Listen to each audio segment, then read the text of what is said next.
7월 달은 우리 선교의 달이라고 우리가 정했습니다. 그래서 이 선교에 대해서 우리가 많이 생각하고 또 기도하고 계속해서 후원하는 그러한 달입니다. 세계적으로 많은 교회들이 이 7월 달만 되면은 단기 선교를 보내고 또 선교에 아주 열정을 내는 그러한 날입니다. 그러한 달입니다. 계속해서 우리 KCM 선교를 위해서 기도해 주시고 또 오늘 떠나는 우리 멕시코 단기 선교팀을 위해서 기도해 주시기 바랍니다. 이 선교라는 것은 국경을 넘어서 다른 사람에게 다가가 그들의 문화권 안으로 들어가서 그들의 문화를 배우고 존경하고 또 그래서 그들이 이해할 수 있는 방법으로 복음을 전하는 것입니다. 선교하면은 국경을 넘은 어떠한 보더를 넘어서는 문화적인 어떠한 그러한 바운더리를 넘어서는 그래서 예수님의 사랑을 복음을 가지고 가는 것, 그것이 선교라고 우리가 할 수 있는 것입니다. 이 과정을 가만히 보면은요, 이 선교라는 것은 아주 겸손한 것입니다. 그 방법이 아주 겸손해요. 그 방법을 누가 우리에게 제일 처음 보여주셨느냐? 바로 예수 그리스도이십니다. 예수 그리스도께서 하나님으로서 성육신이 되어서 이 땅에 오셨습니다. Incarnation, 하나님이 사람이 되었다. 그것을 성육신이라고 합니다. 이것은 기독교에서만 있는 유일한 방법입니다. 이 선교에 대한 책들을 제가 그 전에 공부했을 때 한번 그 책들을 한번 그래서 이번 기회에 한번 뒤져봤습니다. 뒤져봤는데 참 흥미스러운 게 뭐냐면 이 understanding이라는 그런 타이틀이 많습니다. understanding, 이해함, understanding culture, 문화를 이해함, creating understanding, 이해를 만드는 법, understanding human communication, 인간 소통을 이해함. 이게 다 이 책들 제목입니다. 이게. Understanding people, 사람을 이해함. Understanding mission, 선교를 이해함. Understanding. 그 외에 그 선교에 관한 책들 그 내용들을 가만히 보면요, 다시 말해서 다 이해하는 과정을 기술하는 것입니다. 어떻게 하면 우리가 서로를 이해하는 것이, 어떻게 하면 그 사람들, 그 종족들을 이해할 것이고, 어떻게 하면 우리가 좀 더 하나님의 그 말씀을 더 이해할 것인가. 다시 말해서 영혼 구원의 첫 단계는 상대방을 이해하는 것입니다. 상대방을 이해하지 못하면 영혼 구원의 다리가 끊어질 수밖에 없습니다. 이런 이야기가 있습니다. 선교책에서 나온 건데요. 이 선교에 대한 책에서 나온 이야기입니다. 이 태풍으로 인해서 원숭이가 일시적으로 이 작은 섬에 남게 되었습니다. 이제 물이 빠지기만 기다리고 있던 이 원숭이는 물고기 한 마리가 물을 거슬려 막 수영하는 것을 발견합니다. 이 원숭이가 보기에는 이 물고기는 힘겹게 물에서 막 허덕이고 있는 거예요. 그래서 생각하길, 저 동물이 물에 빠져서 힘겹게 몸부림을 치고 있구나. 나의 도움이 필요하겠지? 이 마음이 착한 원숭이는 그 이상하게 생긴 동물을 흘러가는 물에서 구해주려고 마음을 먹었습니다. 근데 가만히 보니까 그 물 위에 물에 빠진 물고기 위에 나뭇가지 이렇게 쭉 내려와 있었습니다. 그래서 이 원숭이는 자기 위험도 무릎을 쓰고 그 가지를 붙잡고 물 위로 내려가 물고기를 거센 물결로 손으로서 뚝 건져냈습니다. 그리고 자기가 자리 잡고 있던 자리로 데려왔습니다. 그리고 그 물고기를 가만히 땅 위에 내려놓았습니다. 그랬더니 그 물고기는 좋아서 막 펄쩍펄쩍 뜁니다. 근데 조금 있다가 평화스럽게 그냥 누워서 가만히 자기 시작합니다. 이 원숭이는 기쁨과 만족감이 넘쳐 흘렀습니다. 그리고 그는 이렇게 생각했습니다. 오늘은 참 보람 있는 날이다. 다른 한 동물을 구하고 도와주었구나. 안 웃겨요? 저는 이 이야기를 읽고 막 웃었어요. 막 웃음이 절로 나오더라고요. 여러분, 어떻게 된 겁니까 이게? 많은 경우 우리는 상대방을 잘 이해하지 못해서 이런 실수를 한다는 것입니다. 물고기는 물이 필요합니다. 그러나 원숭이는 그 물고기도 자기와 같이 공기가 필요하다고 생각한 것입니다. 이 원숭이는 절대 물고기를 해하려고 하지 않았어요. 그 마음은 참 좋았습니다. 마음은 선했습니다. 착한 마음으로 살려주려고 했죠. 그런데 그 물고기의 문화를 잘 이해하지 못했습니다. 물고기의 필요가 뭔지 잘 몰랐습니다. 자기 문화와 같이 생각해서 도왔기 때문에 결국 물고기를 죽이게 됩니다. 구해주는 것이 아니고. 이렇게 상대방을 이해한다는 것이 중요한 것입니다. 사람이 살아가는데 꼭 필요한 것 중 하나가 나를 이해해 주는 것입니다. 사람이 절망으로 가는 이유가 나를 이해해 준 사람이 없다. 그렇게 생각할 때 사람은 이 절망으로 가게 되는 것입니다. 어려움 당하는 사람을 이해해 줄 때 우리는 마음의 안도감을 얻게 됩니다. 목회가 참 그런 것이다 라고 생각됩니다. 사람을 이해하는 것. 물론 목사들도 사실 100% 사람을 이해하지 못합니다. 그저 이해하려고 노력을 하고 몸부림치는 것이죠. 그러나 이해를 못한다 하더라도 이해하려고 노력하는 것은 중요합니다. 내가 당신을 이해합니다 라고 할 때 평안을 주고 안도의 한숨을 쉬게 하는 것, 이것이 목회가 아닌가 생각됩니다. 예수님은 누구이십니까? 예수님은 우리를 이해해 주시는 분입니다. 인생의 막다른 골목에 왔다 하더라도 찾아와서 아무개야, 많이 힘들지? 내가 너를 안다. 내가 너를 이해한단다 라고 말해주는 분이 바로 예수님입니다. 오늘 아침은 예수님께서 어떠한 방법으로 인생에서 이 지치고 또 도덕적으로 바닥이 난 이 여자를 찾아와서 그녀를 세워주고 또 그녀를 그 복음의 도구로 만들어 놀라운 영광을 받으시는 그러한 것을 모습을 보면서 은혜를 나누려고 합니다. 여기 4장 6절에 보니까 여기 사마리아 여인이 제6시에 나왔다고 했습니다. 이 제6시라는 것은 오늘날로 말하면은 낮 12시입니다. 그때 당시에는 해가 뜰 때부터 1시가 시작됩니다. 그 다음부터 6시라면 정오라고 말할 수 있겠죠. 이 대낮에, 다시 말해서 제일 가장 뜨거운 때, 아무도 물을 길러 나오지 않을 때 왜 이 여인은 물을 길러 나와야 했나요? 왜냐하면 그 여인에게 문제가 있었기 때문입니다. 그 당시 여자들이 우물가에서 물 기르는 일은 사실 노동이기도 하지만 또한 기쁨이기도 합니다. 왜냐하면 그 아낙네들이 다 나와서 그 물을 기르는 그 시간을 참 좋은 시간이었습니다. 그들에게는. 그러면서 수다를 떨면서 정서적인 해소를 많이 하고 또 친해지기도 하고, 여자들 이렇게 막 말하는 거 좋아하잖아요. 그래서 이제 거기서 같이 물을 기르면서 그래서 서로 얘기를 하고 친해지는 것입니다. 그러니까 그 시간을 또 기다리는 시간도 됩니다. 여자들에겐 필요한 시간이었습니다. 아마 우리 한국 전통을 보면은 이 냇가에 내려가서 아낙네들이 함께 모여서 빨래하는 그런 장면, 그것을 연상하면 되겠습니다. 그런데 이 여자는 그 모임에 조인하지 못했습니다. 왜? 그 여인은 도덕적으로 실패한 여인으로서 동네 사람들의 눈총을 받고 있던 그러한 여자였기 때문입니다. 쉽게 말해서 나쁜 소문이 난 여인이었습니다. 그래서 이 여자는 정말 땡볕에 아무도 나오지 않는, 내가 나가면 아무도 만날 수 없는 그러한 시간에 혼자 물을 기르러 나와야 했습니다. 정말 인생의 초라한 모습입니다. 아무도 날 원하지 않고 알아주지 않는다는 생각을 하고 있었을 때, 그때 예수님은 그 여인을 찾아가 만난 것입니다. 여러분, 예수님이 우연히 이 여자를 만난 건 아닙니다. 어떻게 지나가다가 그냥 목이 말라서 쉬어보니까 이런 여자가 왔네, 이게 아니었습니다. 우리가 성경을 자세히 보면요, 본문에 여기 4절을 보면요, 예수님께서 뭐라 그러셨냐면은 사마리아로 통행하여야 하겠는지라 그랬습니다. 지금 유대에서 갈릴리로 가시는 길인데 사마리아로 지나가겠다는 말입니다.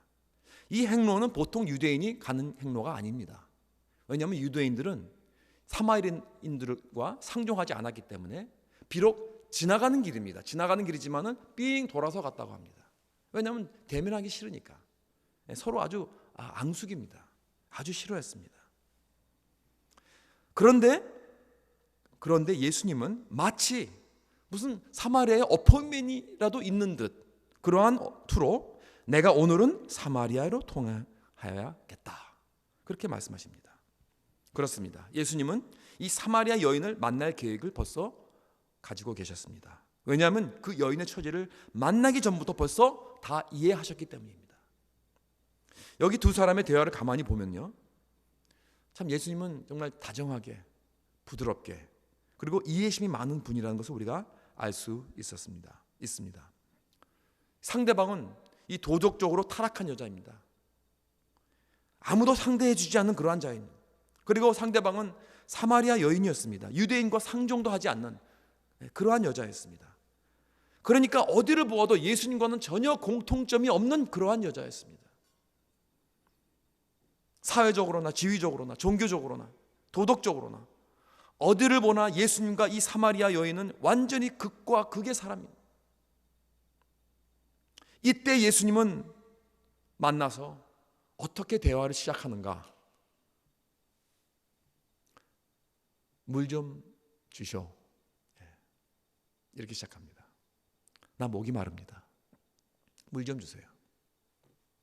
다시 말해서 이 아무 공통점이 없는 이러한 시츄에이션에서 딱 한 가지 공통점을 예수님은 발견한 것입니다.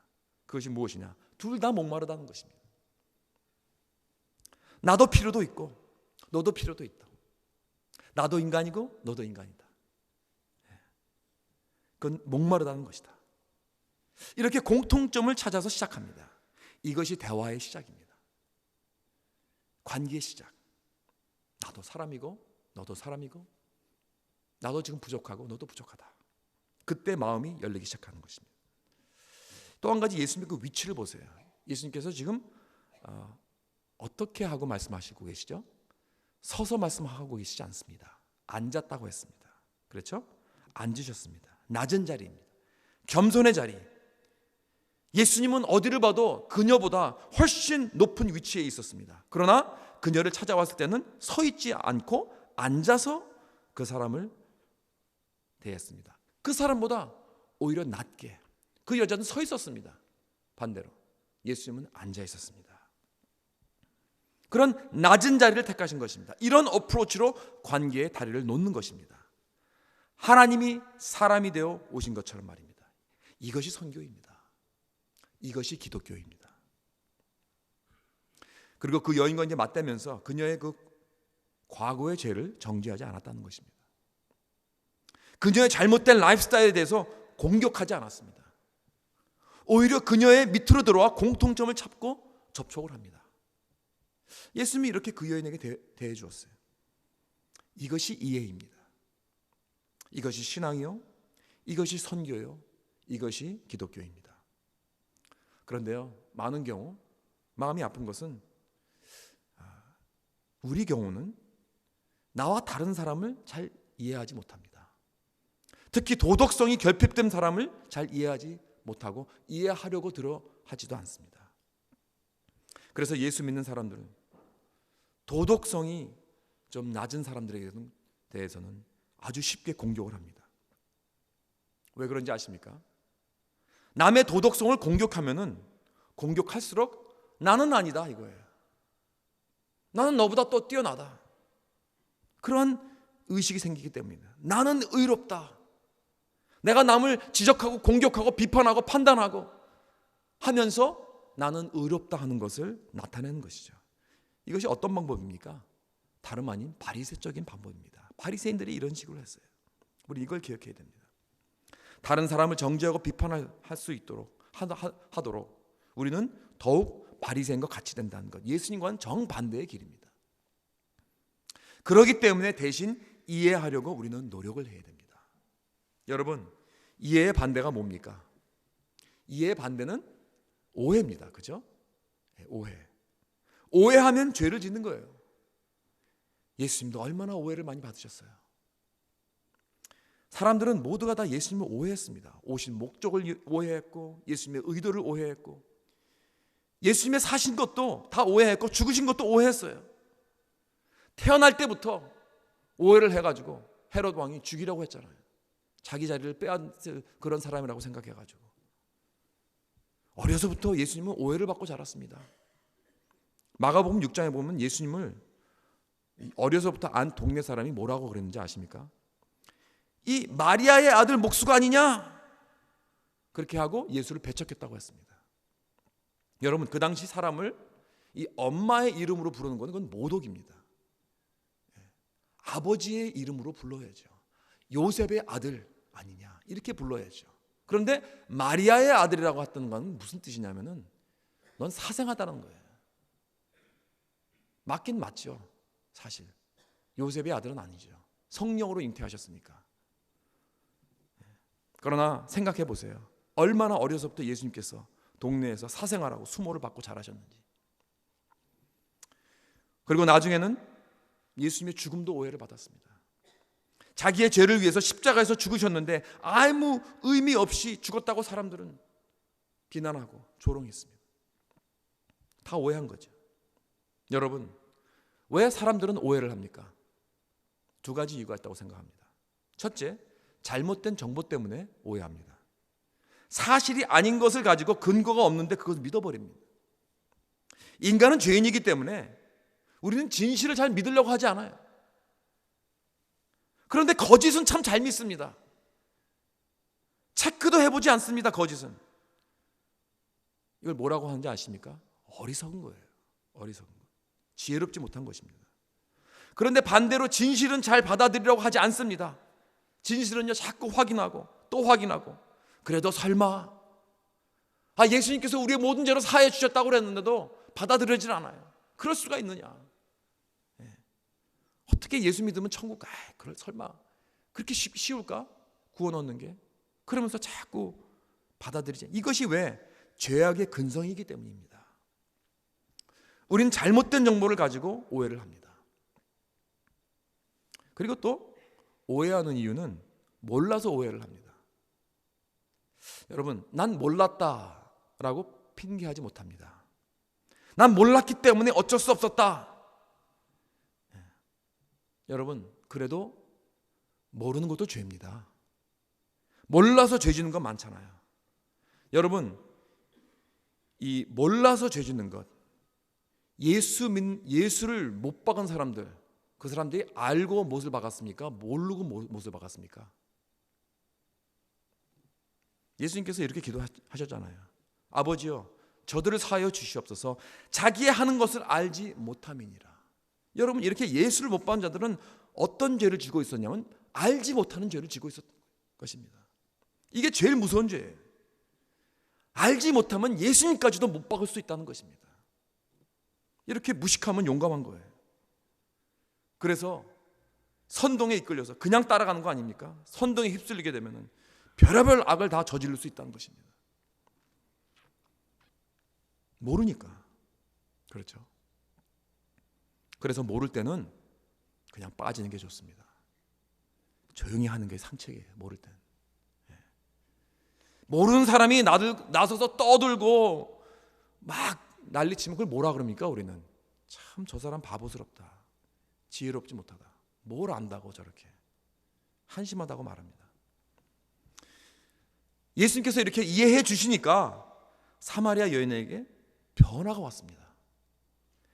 28절에 보면요, 여자가 물동이를 버려두고 동네에 들어가서 사람들에게 이르되 나의 행한 모든 일을 내게 말한 사람들을 와보라, 이는 그리스도가 아니냐 하니 그랬습니다.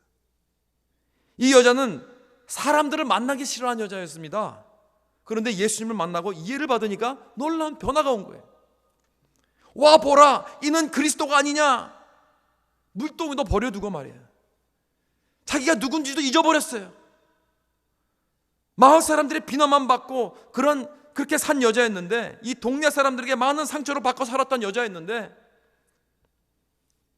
사람들을 접촉하기 싫어한 그러한 여자였는데 예수께서 이해하시니까 다 잊어버렸습니다.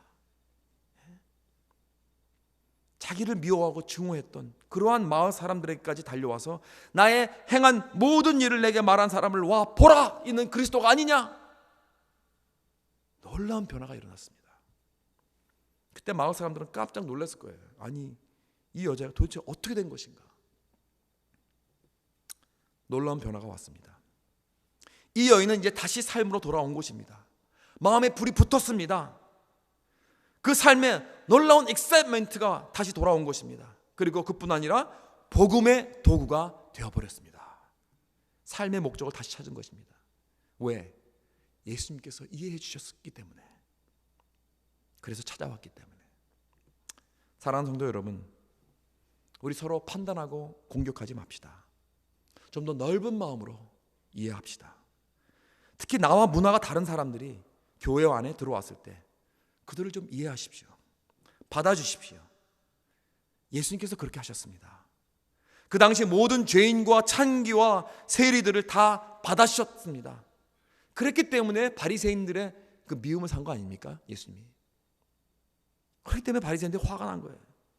왜냐하면 바리새인들은요, 자기들이 만들어 놓은 어떤 종교적 문화가 있었습니다. 거기에다가 사람을 맞추려고 한 것입니다. 그래야 받아줍니다. 그러지 않으면 넌 틀렸어. 출교.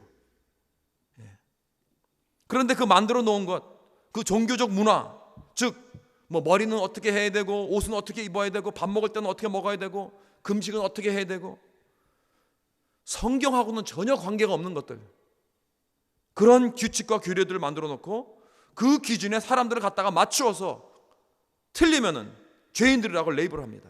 정죄합니다. 공격합니다.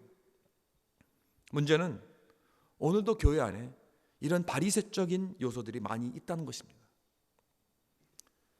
우리 교회 안에서 이런 문화를 만들어 놓은 모습들이 있어요. 거기에 합당하지 않으면 따돌립니다. 이상하게 쳐다봅니다. 저 사람은 어디서 온 거야? 저 사람은 저 머리가 왜 저래? 뭐 옷이 저래?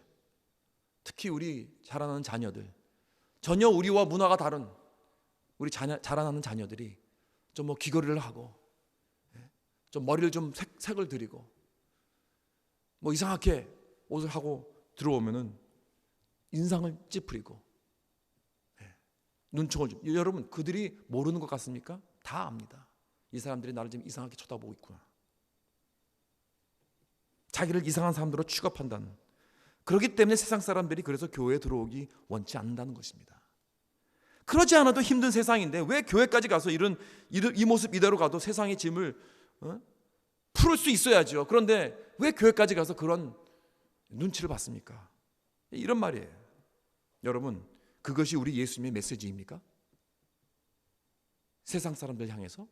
그게 아니잖아요. 예수님의 메시지는 무엇입니까? 수고하고 무거운 짐진 자들아 다 내게로 오라. 내 모습 그대로 오라. 내가 너희를 쉬게 하리라. 그렇다면 이것이 오늘날 우리 교회의 모습이 되어야 하지 않겠습니까? 이너시리에서 사역을 하고 있던 어떤 선교사 한 분이 한 창녀를 만났는데 그 여자는 자기 몸을 팔아서 생계를 꾸리는 그러한 일을 하는 것뿐만 아니라 자기 어린 딸까지, 딸의 몸까지 팔아서 돈을 버는 그런 밑바닥 인생을 사는 여자였습니다. 그 창녀를 도와주려고 그랬다고 합니다. 좀 교회에 나가서 도움을 좀 받지 않으십니까? 그랬더니 그 여자가 하는 말, 교회요? 거기 뭐 하러 가요? 안 그래도 충분히 비참한데 교회 가면 그 사람들 때문에 더 비참해질 거예요. 이것이 세상 사람들이 오늘 보는 교회의 이미지입니다. 정죄하고 판단하고 사랑이 없는 그러한 곳, 은혜가 없는 곳, 그것이 교회다. 예수님은 그 당시 이 비참한 창녀와 다름이 없는 그러한 많은 사람들이 예수님께로 많이 찾아왔습니다. 그러나 그들은 절대로 달아나지 않았습니다.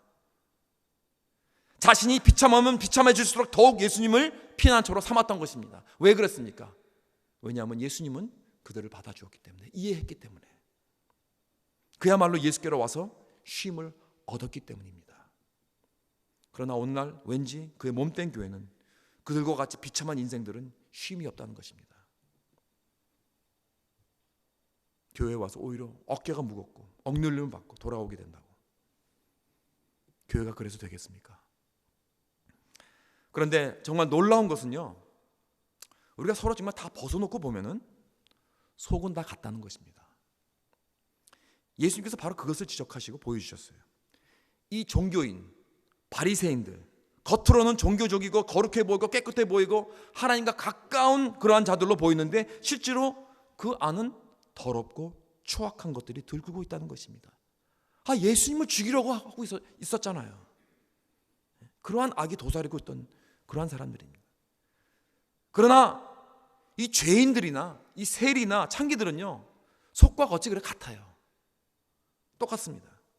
그러나 종교인들이나 창녀나 다 속을 들여다보면 같다는 것입니다. 바로 그것을 예수님께서 지적하신 겁니다. 단 다른 점은 무엇이냐? 이 종교인들은 포장을 잘 해놓습니다. 포장이 겉으로는 잘 돼 있어요. 남을 잘 속입니다. 거룩한 모습을 표현하는데 익숙합니다. 그래서 예수님이 바리새인들 보고 뭐라고 그랬습니까? 회칠한 무덤이라고. 회칠한 무덤이라고. 오늘날 우리들의 모습 다 마찬가지입니다. 우리들도 다 똑같습니다. 목사인 나도 똑같습니다. 속을 들여다보면 다 똑같습니다. 여러분, 제 안에 있는 것 더럽습니다. 좀 더 솔직히 말하겠습니다. 여러분들이 좋아하는 것 저도 다 좋아합니다. 거기까지만 할게요. 그저 포장을 잘 해놓은 것 뿐입니다. 지난주에 우리 멕시코 단기 선교를 갔을 때 제가 좀 모자를 쓰고 이렇게 티셔츠를 입고 반바지를 입고 운동화 신고 막 열심히 막 이렇게 뛰어다니면서 날르고 막 그랬더니 우리 같이 가신 권사님 중 한 분이 나를 못 알아보셨어요. 누군지. 근데 딱 보니까 박 목사거든요. 근데 아니 목사님이시네요? 난 여기서 선교관에서 일하는 사람인 줄 알았어요. 그러는 거예요. 예. 그리고 막 웃으시는 거예요.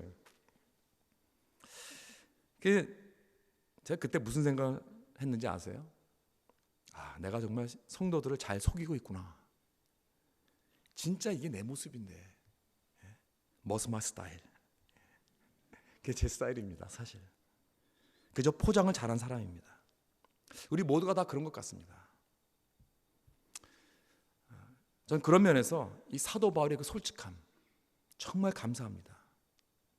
아마 예수님을 빼고 나면은 사도 바울과 같이 이게 신령한 사람이 또 있을까 할 정도로 아주 귀한 성자입니다. 그렇지 않습니까? 그런데 로마서 7장에 보면요, 그도 역시 우리와 같은 사람이라는 것을 우리는 알 수 있습니다. 그는 이렇게 솔직히 그것도 성경에다가 영영이 없어지지 않을 이 성경에다 그렇게 기록을 합니다. 나의 행하는 것을 내가 알지 못하노니 곧 원하는 이것은 행하지 아니하고 도리어 미워하는 그것을 함이라. 내가 원하는 바 선은 하지 아니하고 도리어 원치 않은 바 악은 행하는도다. 내 지체 속에서 한 다른 법이 내 마음의 법과 싸워 내 지체 속에 있는 죄의 법을 나 아래로 나를 사로잡아 오는 것을 보는도다. 얼마나 솔직합니까? 자기 속에 있는 이 두 가지 선과 악의 그 싸움, 그 몸부림을 그대로 성경에서 보여주고 있습니다. 그렇다면은 우리 다 똑같습니다. 다 연약합니다. 우리 모두가 다 죄와 싸우고 있습니다.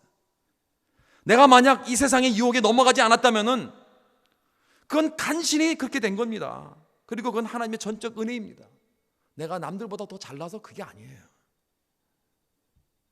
남이 넘어갔다고 돌 던지지 못합니다. 우리도 간당간당합니다. 조금만 교만하면, 조금만 나를 의지하게 되면 넘어가게 되어 있어요. 요지는 무엇이냐? 우리 다 똑같다는 것입니다. 서로 돌 던지지 맙시다. 대신 남이 넘어졌을 때 제일 처음 해야 될 것이 무엇인가? 내 자신을 돌아보는 것입니다. 나도 조심하지 않으면 저렇게 될 수 있겠지. 넘어진 자를 정죄하지 말고 대신 주여 나를 도와주시옵소서, 나를 붙들어 주시옵소서 하고 겸손히 기도하는 것입니다. 그리고 십자가의 능력만 붙드는 그것이 첫 단계입니다. 히브리서 4장 15절에 보면 예수님은 우리가 당하는 모든 유혹을 다 견디셨다고 했어요. 우리의 유혹을 다 경험하시고 아셨습니다. 우리의 연약함을 아셨다고 했습니다. 그러나 그런 죄는 없으십니다. 다시 말해서 우리를 다 이해하셨다는 것입니다. 그래서 십자가에 매달리셨습니다. 그리고 승리하셨습니다. 그런데 우리는요, 승리 못해요. 계속 우리는 넘어지고 자빠지고 그게 우리의 모습들입니다. 그래서 그 다음 절에 보면 그랬습니다.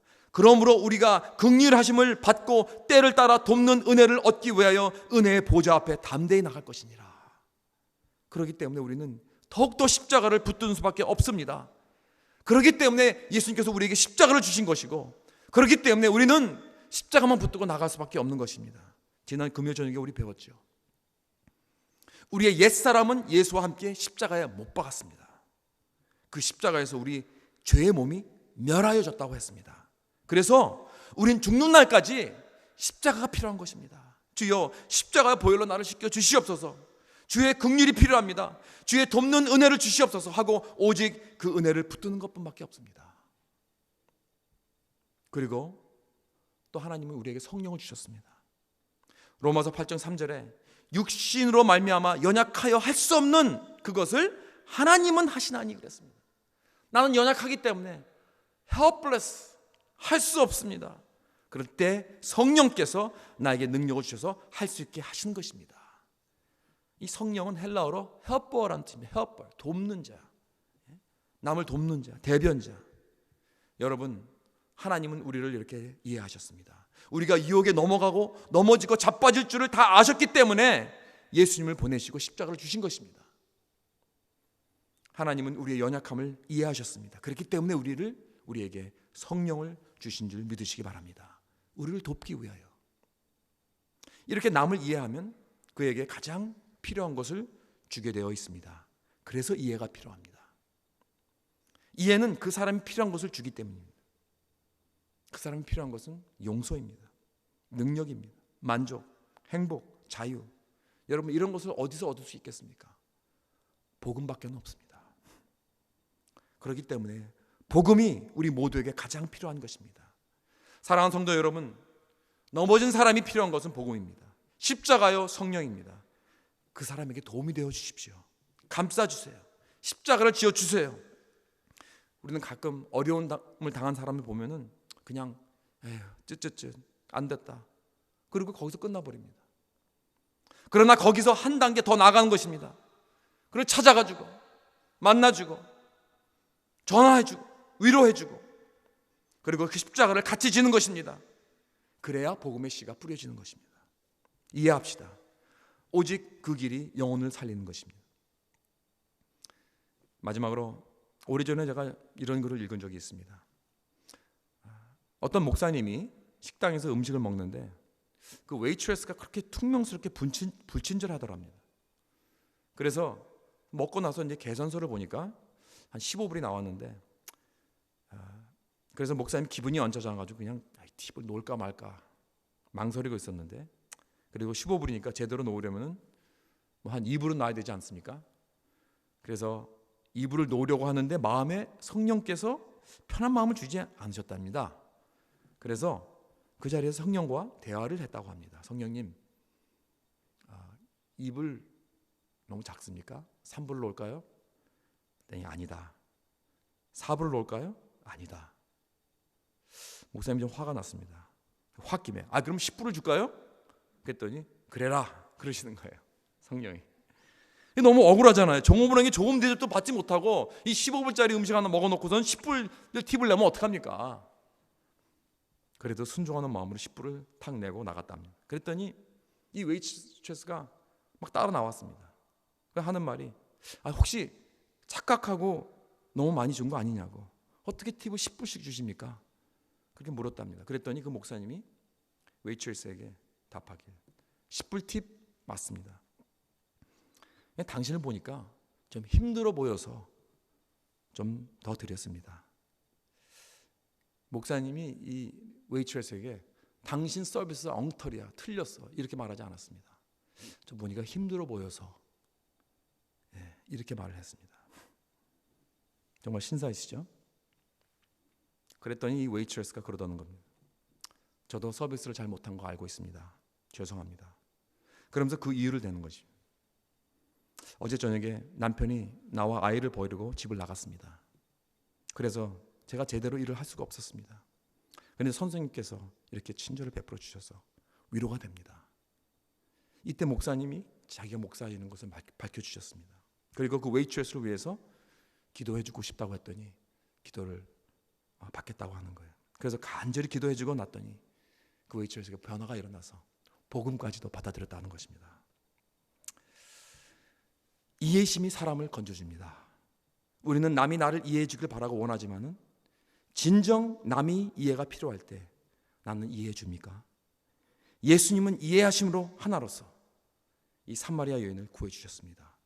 또 삭개오를 보세요. 예수님께서 어떻게 삭개오를 구원하십니까? 그 행했던 온갖 죄 다 끄집어내셨습니까? 한마디도 말 안 하셨습니다. 아무 말 하지 않고 그저 딱 한마디, 삭개오야 내려오라, 내가 오늘날 너희 집에 거해야겠다. 그 말밖에 안 하셨어요. 그리고 자기 자신을 아무도 찾아와 주지 않는 삭개의 집으로, 세리장 삭개의 집으로 찾아 초대하신 것입니다. 그것만으로 삭개오는 회개하고 자기의 모든 죄를 돌이킵니다. 남이 이해하는 것이 이렇게 파워풀합니다. 이해함으로 영혼을 살리시는 그런 저와 여러분 되시길 주님의 이름으로 축원합니다.